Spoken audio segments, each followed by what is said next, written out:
and welcome to the Pay It Forward podcast.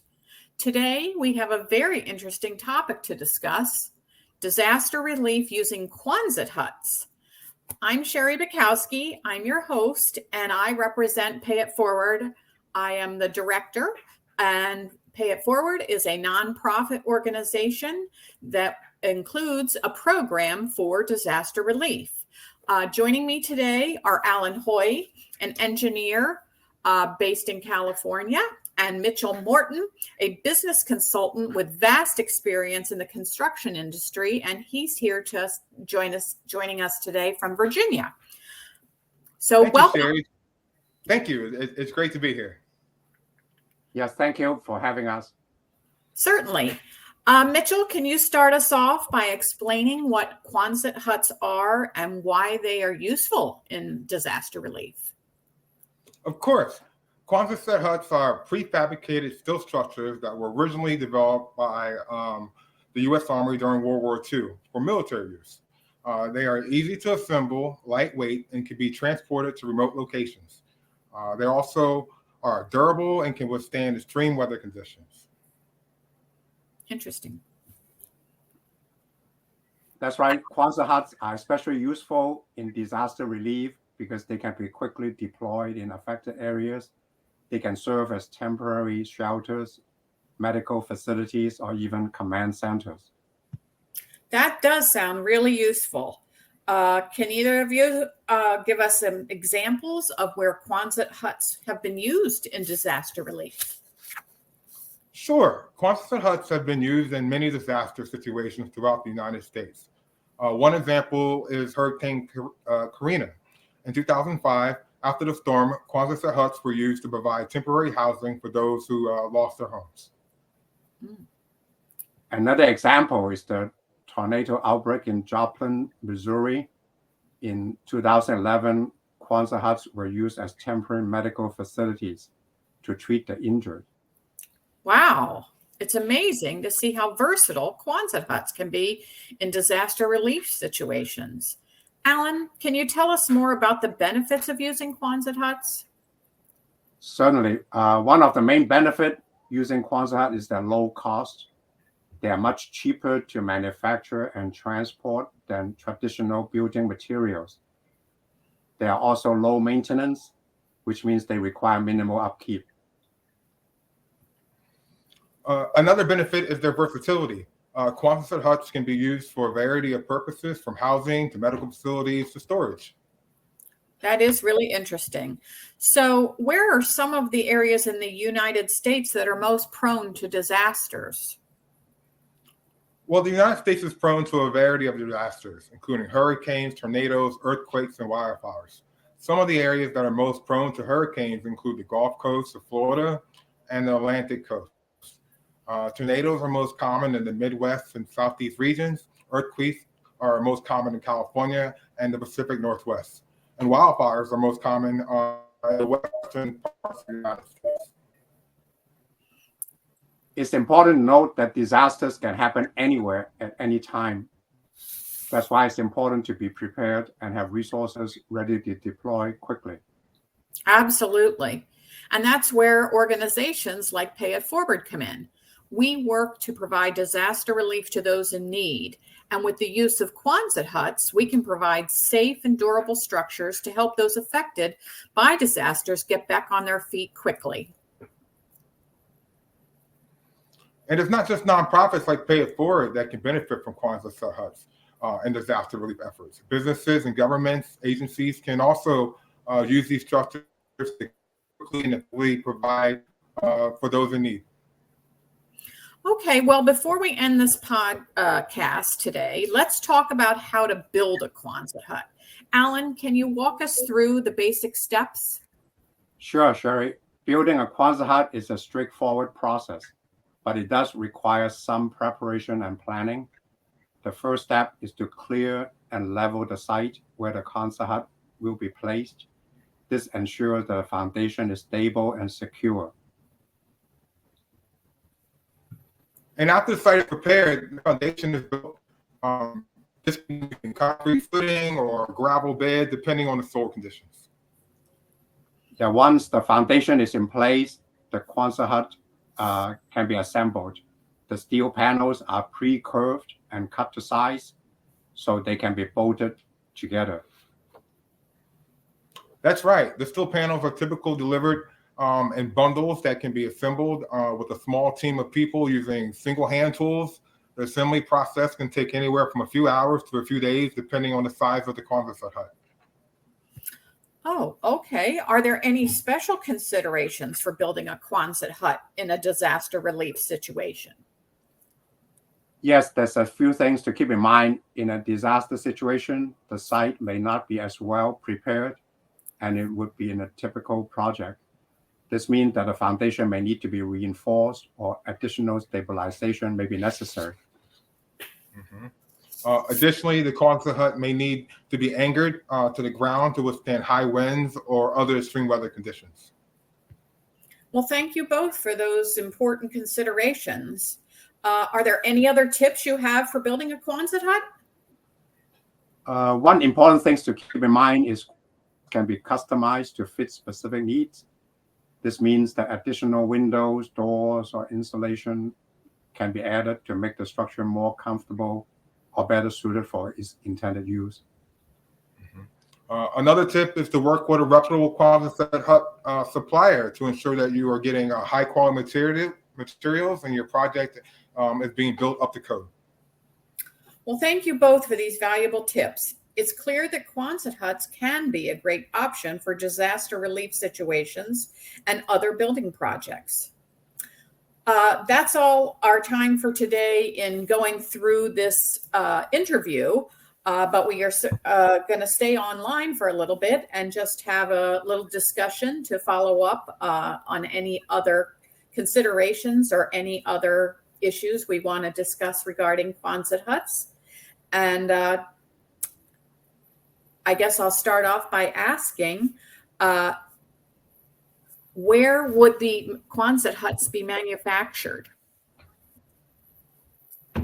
Maybe I'll try to take this one.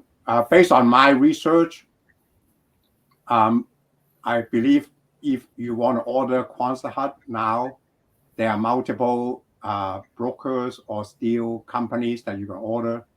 But because of the situation with the labor and the supply chain, I believe most of them are made in China or overseas. So let's say if disaster hits, and then we get enough funding to buy, let's say 10 or 100 Quonset huts, it might take a year or two before we can receive those material from overseas. And in my opinion, takes too long. So what pay it forward or maybe other people that are concerned, we might be able to do something to buy the machinery, set it up somewhere in the 50 states or 48 states and get some of the materials built in here and then in storage. So this way, when disaster hits, then we don't have to wait months or years. We can mobilize quickly. So Mitchell, what do you think? Yeah, I agree with you, Alan. Another solution is, since World War II, the Quonset hut design has stayed the same, but the manufacturing of it has evolved to where they actually offer mobile equipment to where we can actually mold the shape of raw metal to be Quonset. So there's possibility of building materials on site in extreme situations. That does make sense because you're right, Alan. When disaster strikes, you can't afford to wait. And for this to be a good solution, I think being prepared is the key. So for municipalities or government organizations that deal with disaster relief, I think the ideal situation would be for them to pre-order and have these on hand so they can mobilize quickly. And the idea of manufacturing in the United States is very attractive, I think. So funding for a machine that can do that here in the States, I think would also be invaluable. Yeah, another thing is these are not as expensive compared to mobile homes because these are strictly the wall and the roof, and they can be stored in a very compact manner before assembly. So one truckload can probably house many Quonset units as compared to a traditional mobile home where it takes up a lot of space and it takes, one shipment can only build one unit. I believe this one shipment can probably build many units. Well, that is an important consideration. Yes, because you're right. Because they're assembled on site, you wouldn't have to have as much storage capacity and you could hold more than versus, like you were saying, a mobile home or a manufactured home. So yeah, that does make a lot of sense. Also, go ahead. Oh, I was going to say that, they can be assembled quickly. You can also take them apart and reuse them. So, a lot of other temporary structures, you have to destroy. This is something that we can use time and time again once we have them. Right. From what I have, the research that I have done, they can certainly be reused because the assembly is not complicated. That's why they can be mobilized quickly on site. But then once the need passes at one location, they can be disassembled and reused again at another site.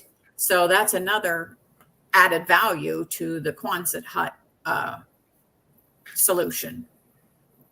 Well, another thing is this one is built from the top down, unlike traditional building. So this one you can protect from weather or the heat or the cold or heat in a couple of days. Whereas a traditional building process, you start from the soil or the ground and then build up. So that's another advantage.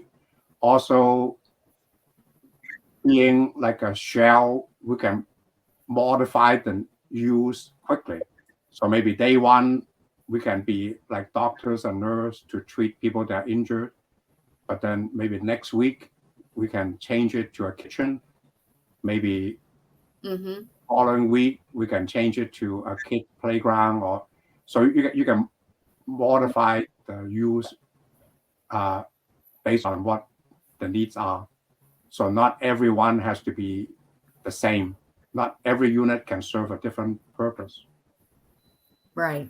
Or even storage, like people want to store some of the whatever personal item, we can probably make maybe 3 or 4 units just for storage.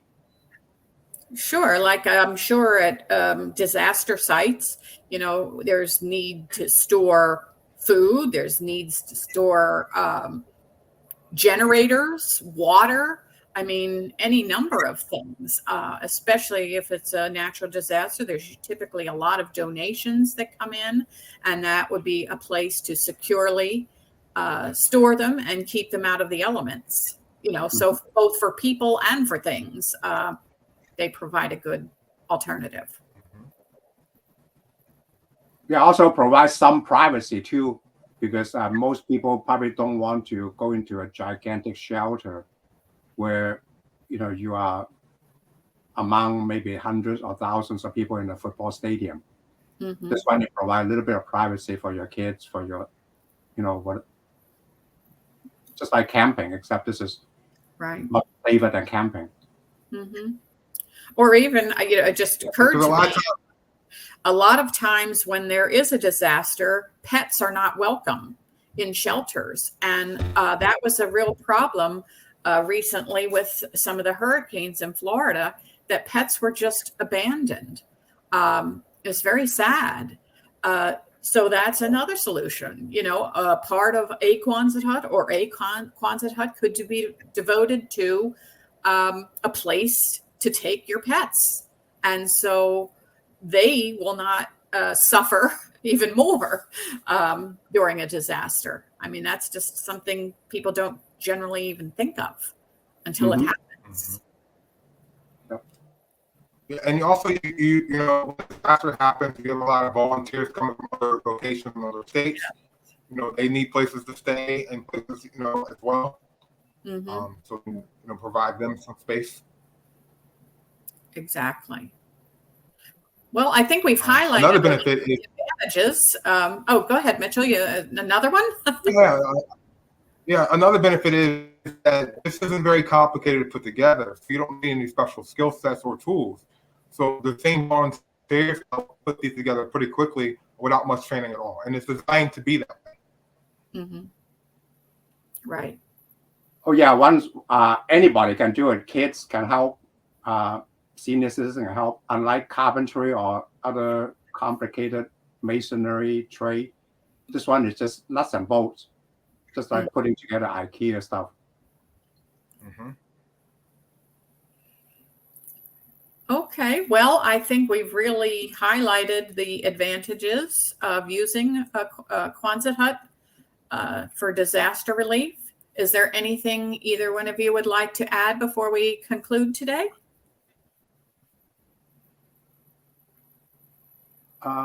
Yeah, maybe we'll end today, but then we will have a lot more detailed discussion or other information that we can share with the audience on our next episode. Okay. Well, thank you both for joining me to discuss disaster relief using Quonset hut. And thank you to our listeners for tuning in. And until next time, keep paying it forward. Okay. Hey, Bye-bye. bye. Bye.